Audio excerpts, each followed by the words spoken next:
Bilo je 4. septembra 1928, ko je pogumen mož po imenu George Wood postavil prvi uradni rekord v hitrosti na vodi 149,4 km/h. Res ne zveni tako težko. Sedeš v čoln, dosežeš veliko hitrost in tvoje ime se zapiše v zgodovino. Izkazalo se je, da če poskušaš podreti ta rekord, te bo to najverjetneje stalo življenja. Neverjetno dejstvo je, da vodnega hitrostnega rekorda niso podrli že od zadnjega uspešnega poskusa vse do leta 1978. Tudi z vso našo sodobno tehnologijo, modnimi napravami in zapletenimi stroji, ta na videz preprost rekord ni bil podrt že desetletja. Za primerjavo, zadnji kopenski hitrostni rekord je bil postavljen leta 1997. Zakaj je torej na vodi toliko težje in smrtonosneje kot na kopnem? Če ste kdaj plavali v odprti vodi, veste, kako nepredvidljivi so lahko valovi in tokovi že za vaše telo, kaj šele za ogromno napravo. Potrebujete ogromno moči, da premagate upor vode. To in še toliko drugih spremenljivk naredi ta poskus res nor. Od tega, da te nasilno vrže več kot 45 metrov pri visoki hitrosti, do tega, da si ujet z glavo navzdol v majhnem kokpitu pod vodo, danes bom predstavil zgodbo o tem, kako ta preprost svetovni rekord ubije polovico svojih tekmovalcev. Dobrodošli v Extreme.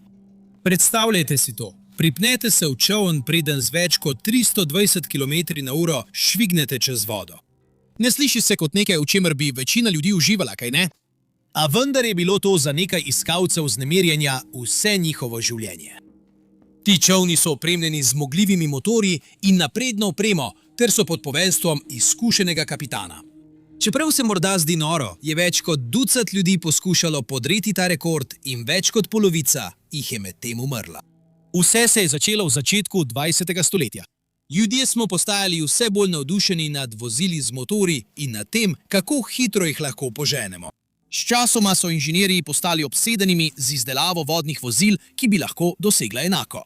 Do leta 1920 je Američan Garfield Wood postavil prvi neuradni rekord za najvišjo hitrost doseženo na vodi z nekaj več kot 71 miljami na uro na reki Detroit. Njegov dosežek je bil merilo za to, kar je veljalo za mogoče, in ga je napolnil s ponosom. Toda Garfield takrat ni vedel, da bo odigral ključno vlogo pri ustvarjanju svetovnega rekorda, ki bo zahteval mnoga življenja. Tu naša zgodba dobi temačen preobrat. Union Internationale Motonautique je leta 1928 prvič priznala svetovni rekord v hitrosti na vodi in ga naredila za uradni rekord. Po stopinjah svojega brata je George Wood sklenil, da ima vse, kar je potrebno, da podre rekord, s čimer je pokazal, da je pogumno vedenje značilno za njihovo družino. 4. septembra 1928 je uspešno dosegel najvišjo hitrost 92,8 milj na uro in podrl rekord na isti reki kot njegov brat. Majhen ovinek na tem vlaku kaosa. Če želite več surovih, necenzuriranih zgodb, ki jih tukaj ne moremo pokazati, se pridružite skupnosti Extreme na Patreon. Se vidimo na pravem Extreme. Oba brata sta postavila visoke standarde in tudi drugi so si želeli pridobiti ta prestižna priznanja. Številni vozniki po vsem svetu so upali, da jih bodo imenovali najhitrejši človek na vodi, vendar se je z rekordom pogosto prepletal tudi nacionalni ponos in premožni poslovneži, kot je predsednik podjetja Castrol Oil Lorke Wakefield, se temu niso mogli upreti in so se vključili. Leta 1930 je sponzoriral britanskega voznika Sira Henryja Seagrava, da bi za Združeno kraljestvo podrl rekord. Henryju nevarne situacije niso bile tuje. Pravzaprav nekateri pravijo, da je prav tam našel največje veselje v življenju. Takrat je že bil rekorder v hitrosti na kopnem in z Lorikovim financiranjem je stremel k še večji slavi. 13. junija 1930 je sedel za volan čolna Miss England 2, ki je bil opremljen z dvema zmogljivima letalskima motorjema Mercedes. On in njegova posadka sta se pripravljala, da premakneta meje tega, kar je bilo nekoč na vodi mogoče. Glavna inženirja Victor Halliwell in Michael Wilcox sta zagnala svoje plovilo na jezeru Windermere. Motiviralo ga je, da postane prvi človek v zgodovini, ki bi hkrati držal rekorda v hitrosti na kopnem in na vodi. Čeprav je poznal tveganja povezana s svojim ciljem, ga ta niso odvrnila.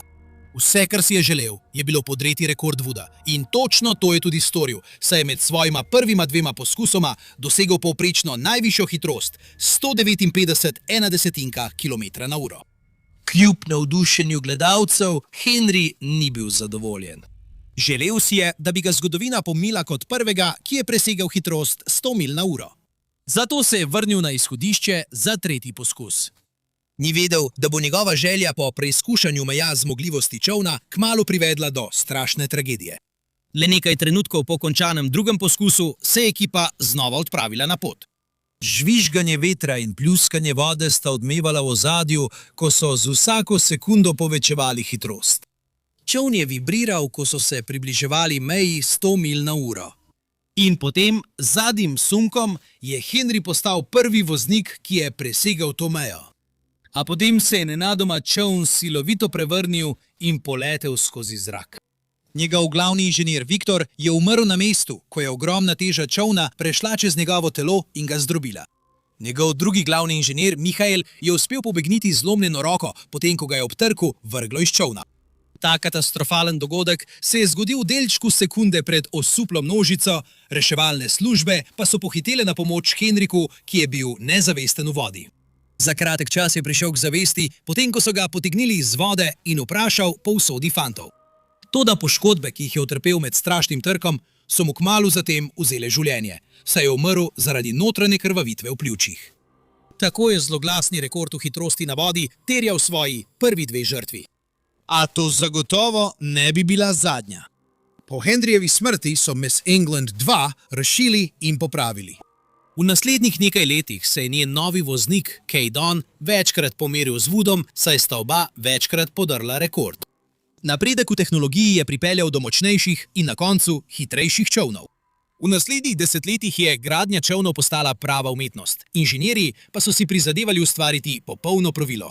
Do 50 let prejšnjega stoletja je bil sen o doseganju hitrosti več kot 200 milj na uro že skoraj resničnost za drzne voznike, kot je bil Anglež John Cobb. Čeprav je bil londonski borzni posrednik, je imel John strast do nevarne strani življenja. Bil je že lastnik kopenskega hitrostnega rekorda, leta 1952 pa je želel slediti stopinjam Henryja Seagrava in hkrati držati oba rekorda. Toda to je bila izjemno nevarna naloga. Takrat je rekord držal prodajalec vozil znamke Chrysler iz Seattla Stanley Sayers. Njegov čoln je poganjal letalski motor Allison V1710 in je julija dosegel najvišjo hitrost 178 milj na uro. Manj kot 3 mesece kasneje je bil John prepričan, da lahko podre rekord in preseže zelo cenjeno mejo 200 milj na uro. 29. septembra je sedel za volan svojega reaktivnega Crusaderja na hladnih, mirnih vodah jezera Loch Ness na Škotskem. Popolnoma predan cilju je drznež podrl prejšnji rekord in dosegel najvišjo hitrost 206 milj na uro. Tako je ustvaril zgodovino in postal prvi posameznik, ki je na vodi dosegel osupljivo hitrost več kot 200 milj na uro. Vendar pa pravila za postavljanje rekordov zahtevajo, da voznik opravi še en vožnjo. Tako bi moral, da bi si prislužil naziv najhitrejšega človeka na vodi, to hitrost doseči še enkrat. Toda pri drugem poskusu ne bi imel toliko sreče. John je še enkrat startal z začetnega mesta in z vsako sekundo povečeval svojo hitrost. Ko je še naprej pritiskal na plin, je njegov čoln dosegel neprimerljive hitrosti, ko je drsal po vodi. Ko se je približal meji. 210 milj na uro je Crusader po trku z nenadnim valom začel nekontrolirano poskakovati. Sosednji čolni niso zapustili območja, kot je bilo prej naročeno, zato je v vodi ostal močan tok. Nato se je zgodila katastrofa. Johnov čoln je trčil v večji val, zaradi česar se je Crusader dvignil v zrak. Ko je padel, se je čoln razbil na koščke, ko je udaril v površino, Johna pa je vrglo več kot 150 jardov čez vodo. Reševalne ekipe so mu hitro priskočile na pomoč. Iz vode so ga potegnili neodzivnega. Ogromna sila trka mu je zlomila vrat in sloviti britanski dirkač je bil na kraju razglašen za mrtvega. Njegova želja, da postane najboljši na svetu, je na koncu plačal najvišjo ceno. Zloglasni rekord v hitrosti na vodi je zdaj terjal svojo tretjo žrtev. Kljub tragični smrti Johna so tisti, ki so se borili za prestižni naslov, ostali odločeni obdržati rekord. Manj kot 2 leti kasneje se je dirki pridružil italijanski tekstilni industrialec Mario Verga. Motiviran strani nagrade v višini 5 milijonov lir, ki jo je ponudila Italijanska zveza za motorne čolne vsakomur, ki bi lahko podrl rekord, je zgradil hidroplan z imenom Laura 3 in ga poimenoval po svoji mladi hčerki. Čeprav je bil izjemno hiter, je bil tudi zelo nestabilen. Toda verga hitro življenje mu ni bilo tuje. Mnogo let je tekmoval s čolni in se ni bal visokih hitrosti. Kljub več mehanskim težavam s čolnom, v mesecih pred 9. oktobrom 1954 se je Mario odločil, da je zdaj ali nikoli. Zmanjkovalo mu je denarja in možnost, da bi osvojil nagrado v višini 5 milijonov lir, mu je povzela iz rok. Brez več potrpljenja je odrinil in z veliko hitrostjo prečkal jezero Iseo v severni Italiji, pri čemer je opoldne dosegel skoraj 190 milj na uro. Toda tukaj je srečal svojo usodo. Ko je čoln dvakrat odskočil po vodi, se je njegov nos dvignil višje, preden je poletel v zrak in naredil salto nazaj. Hkrati je bil Mario izstreljen iz kokpita z neverjetno hitrostjo in ni imel nobene možnosti za preživetje. Tako kot John Cobb je tudi njega želja, da postane najhitrejši človek na vodi, stala življenja. Približno v istem času kot Mariojeva tragična smrt je v ozadju deloval še en obetaven pilot, ki je upal, da bo postavil rekord na vodi. Donald Campbell je pravkar končal gradnjo elegantnega, hitrega, z reaktivnim motorjem poganjenega hidroplana, imenovanega Bluebird K7. Šlo je za zelo napredno zasnovo, izdelano v celoti iz jekla in aluminija. Tako kot mnogi pred njim, je imel Donald strast do hitrosti. Vse v njegovem življenju se je vrtelo okoli podiranja kopenskih in vodnih hitrostnih rekordov, temu pa je posvetil skoraj ves svoj čas. Julija 1955 je končno uresničil svoje sanje in postavil nov vodni hitrostni rekord, ko je na jezeru Ullswater v Kumbriji v Angliji dosegel hitrost 202 milj na uro. A to je bil šele začetek njegove drzne kariere. V naslednjih 9 letih je rekord podrl še 6-krat in postal največji rekorder v zgodovini vodnih hitrosti. Do danes ostaja edini človek v zgodovini, ki je v istem letu postavil svetovna hitrostna rekorda na kopnem in na vodi, kar mu je uspelo leta 1964. 31. decembra je na jezeru Damljuk se pripeljal v kabino svojega ljubljenega K7 in po vodi poletel z neverjetno hitrostjo 276 milj na uro. A nikoli ni bil zadovoljen in je vedno stremel k temu, da premika meje. Nažalost ga je želja, da bi se zapisal kot eden najhitrejših ljudi v zgodovini, pripeljala do usode, kot je doletela mnoge druge, ki smo jih omenili v tem videu. 4. januarja 1967 je Donaldov K7 dosegel osupljivo hitrost 295 milj na uro. Prepričan je bil, da je nov rekord na dosegu roke in moral je opraviti še en poskus, da bi bil uradno priznan. Toda ena ključna napaka bi povzročila grozljivo tragedijo. Donald je takoj obrnil svoj čoln za drugi poskus, ne da bi najprej počakal, da se voda umiri. Ko je dosegel hitrost 318 milj na uro, je začel izgubljati nadzor in nos čolna se je začel dvigovati. Od tu naprej Donald ni mogel storiti ničesar več in njegova usoda je bila zapečatena. Bluebird se je izstrelil v zrak in se prevrnil, preden je silovito treščil v vode jezera Cold Lake. Ljudje so v grozi opazovali, kako se je čoln po vodi prevračal, se prelomil na pol in kovina je letela v vse smeri. Verjetno je umrl takoj. Vendar je minilo več desetletij, preden so njegovo telo našli v vodi. Hitrostni rekord, ali kot so ga nekateri imenovali prekletstvo, je pravkar zahteval svojo 4. žrtev. Kasneje istega leta je kalifornijski dirkač čolnov Lee Taylor postavil rekord, ko je dosegel hitrost 285 milj na uro. Zanimanje javnosti za rekord v hitrosti na vodi se je v naslednjih 10 letih očitno zmanjšalo. Morda je veliko število smrti povezanih s tem rekordom povzročilo, da so iskalci pustolovščin raje izbrali druge izzive. Vendar to ni trajalo dolgo in kmalu se je pojavil nov drznež, ki je izzval Taylorjev rekord. V zgodnjih 70 letih je Avstralec Ken Warby sprva šokiral prijatelje in družino, ko je napovedal svoje načrte, da bo podrl svetovni rekord v hitrosti na vodi. Ken je bil resnično edinstven, pogumen, pustolovski in predvsem odločen. Sanjal je, da bo naslednji človek, ki bo podrl rekord in da bo, upajmo, preživel, da bo lahko povedal svojo zgodbo. Motiviran s pogumnimi poskusi svojega junaka Donalda Campbella, bi bil Ken, če bi mu uspelo podreti rekord, prvi človek zunaj ZDA, Združenega kraljestva in Irske, ki bi mu to uspelo. Do leta 1972 je že začel delati na svojem čolnu na domačem dvorišču. Trup pa je zasnoval in izdelal sam. Ken je vodno vozilo poganjal s 3 vojaškimi motorji Westinghouse, ki jih je kupil na dražbi za $265, svoje mojstrovino pa je poimenoval Spirit of Australia. Njegovi sosedje so mislili, da je nor, a za njegove tesne prijatelje je bil neverjetno osredotočen in je imel jeklene živce. 20. novembra 1977 je bil pripravljen šokirati svet. Ken je svoje ladje odpeljal na jez Blowering na reki Tamut v Novi Južni Wales, Avstralija. Od tam naprej je šel ustvarjati zgodovino. Majhno število gledalcev se je zbralo, da bi si ogledali njegov drzen poskus.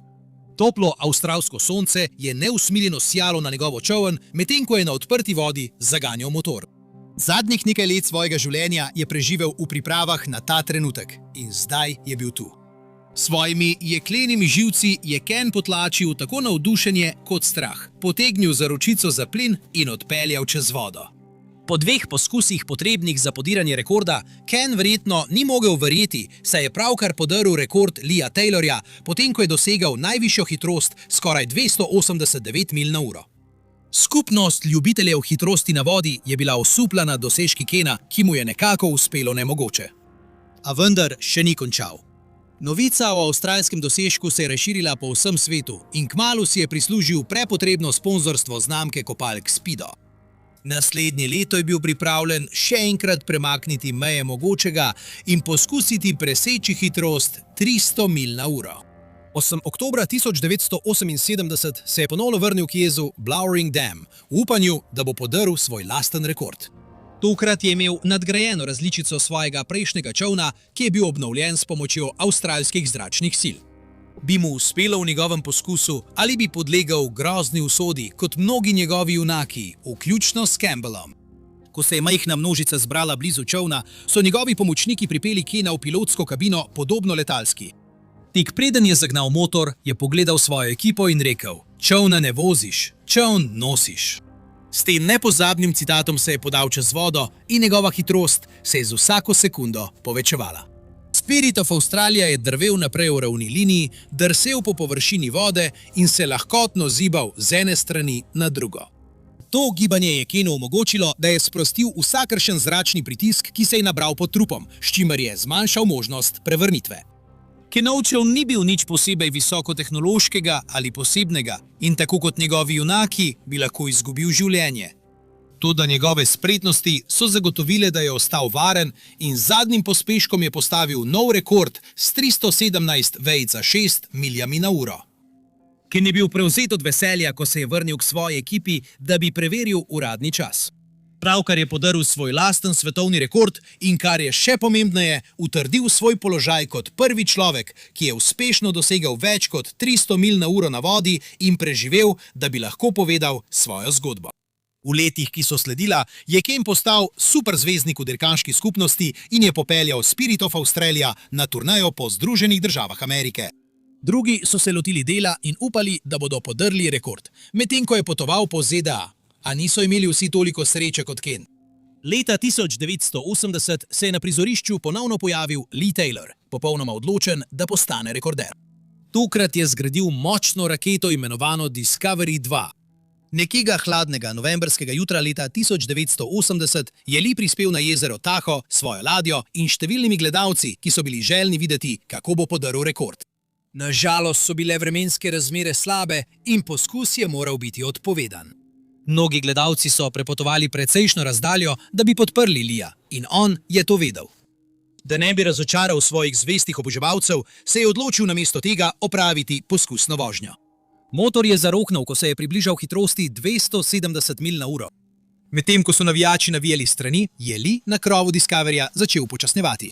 Ko je to storil, je čoln zadel val in poletel v zrak. Ljudje, ki so gledali, so zajeli sapo, ko se je Leejev čoln nasilno 3-krat prevrnil, preden se je ob trku z vodo razbil na koščke.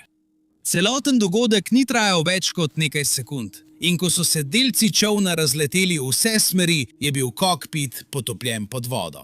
Udarec ob trku je moral Leeja onesvestiti, saj ni uporabil svojega zasilnega kisika. Voda je počasi začela polniti njegova pljuča, ko je tonil globlje v jezero. Kljub prizadevanjem reševalnih služb, ki so pohitele na kraj dogodka, niso našli nobenih sledi njegovega telesa. Minili bodo 3 dnevi, preden se je njegovo brezživljenjsko telo vrnilo na površje, a njegova grozljiva smrt ne bo zadnja. 9 let kasneje je neustrašni prvak v dirkah s pospeševanjem Craig Arfons samozavestno verjel, da bo naslednji, ki si bo prislužil naziv najhitrejšega človeka na vodi.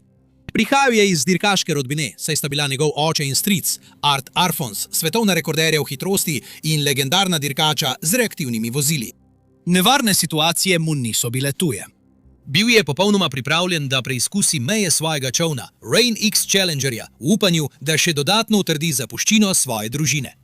9. julija 1989 je navdušenje okoli Craiga privabilo veliko množico, saj se je veliko ljudi zbralo, da bi si ogledali njegov poskus na jezeru Jackson blizu Sebringa na Floridi. A nihče v množici ni bil pripravljen na nesrečo, ki je sledila. Manj kot 15 sekund po začetku poskusa je dosegel hitrost 263 milj na uro in je kazalo, da bo zlahka presegel mejo 300. Njegov čoln se je dvignil iz vode in začel silovito prevračati po jezeru. Craig je obupano poskušal potegniti svoj varnostni padalo, vendar se ni odprla. Ko se je čoln končno ustavil, je bil razbit na več kosov in kokpit se je počasi začel potapljati pod površje vode. Toda izhoda ni bilo. Craig je bil živ ujet in obrnjen na glavo v kokpitu, verjetno je prehajal med zavestjo in nezavestjo. Voda je začela polniti ne le omejen prostor, ampak tudi njegova pljuča. Pod vodo je bil več kot 3 minute, kar se mu je moralo zdeti kot večnost.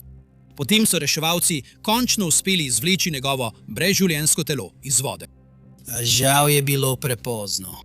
Poškodbe so mu vzele življenje. Svojo prezgodnjo smrtjo je še ena oseba postala žrtev svetovnega rekorda v hitrosti na vodi. Od 30 let prejšnjega stoletja je 54% oziroma 7 posameznikov, ki so poskušali podreti rekord, izgubilo življenje, pogosto v grozljivih okoliščinah. Ken Warby je bil zadnji moški, ki mu je to uspelo in eden redkih, ki je preživel, da je lahko povedal svojo zgodbo. Kljub nevarnostim povezanim s tem rekordom, zanimanje za podiranje rekorda hitrosti na vodi vztraja in številne ekipe po vsem svetu delajo na novih čolnih v upanju, da bodo presegli dolgoletni dosežek Warbyja. Richard Noble, vodja projekta Thrust SSC, ki trenutno drži rekord v kopenski hitrosti, je leta 2022 napovedal, da njegova ekipa načrtuje podreti Warbyjev rekord. Ekipe iz Britanije in Belgije trenutno prav tako delajo na projektih v upanju, da bodo premagale dolgoletni rekord. Vendar pa ostaja to izjemno nevarna naloga zaradi izjemnih hitrosti, izzivov pri načrtovanju in, kar je najpomembneje, nepredvidljivosti okolja, ki je zahtevala že toliko življenj. Vsi ti dejavniki pojasnjujejo, zakaj je ta na videz preprost svetovni rekord zahteval več kot polovico svojih tekmovalcev. Hvala za ogled in se vidimo v naslednjem videu. Ostanite drzni in živite pogumno.